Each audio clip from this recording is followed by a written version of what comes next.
But so Jolo, obviously, he's in these kind of similar environments, and through his foreign education, he becomes friends with Riza Aziz, who's the stepson of the former Prime Minister of Malaysia, Najib Razak, who back then I believe was the defense minister of the country when he met Riza.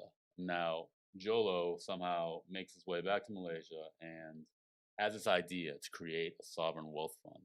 And now, Najib Razak is the prime minister, and he spent many years cultivating this familiar relationship with that family. Right. So he convinces the then prime minister to start a sovereign wealth fund called 1MDB. And that's where it all starts. And where do they get the money? Because obviously you said Malaysia doesn't have the oil wealth or the natural gas wealth that like a Saudi Arabia or a Qatar would have.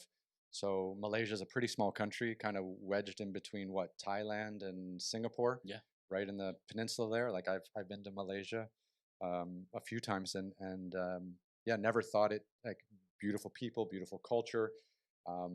But they don't have huge amounts of natural resources or real wealth. I mean, Kuala Lumpur is a beautiful city, but the rest of the country is pretty rural. Like they do a lot of, it's a huge farming community. Like where are they getting billions of dollars to?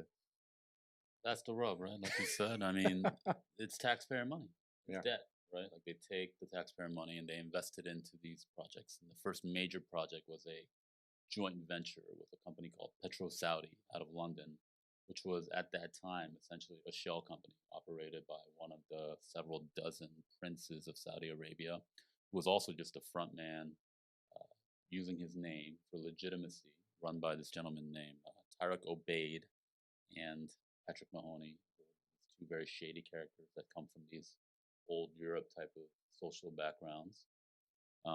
And they decided to do a joint venture where Malaysia would put in $1 billion of cash of taxpayer funds, and Petrosaudi would put up these assets, oil fields based in Turkmenistan, that are Turkmenistan purportedly valued at $3.2 billion. But the whole process of that valuation was completely fraudulent. They hired this gentleman who's I can't remember his name, but he's one of those guys that's always on like CNBC or like MSNBC. He's worked for the government, Department of Energy, in a number of different places. And Patrick Mahoney had a connection to him, and he paid him $250,000 to make a valuation of these assets sight unseen over a weekend.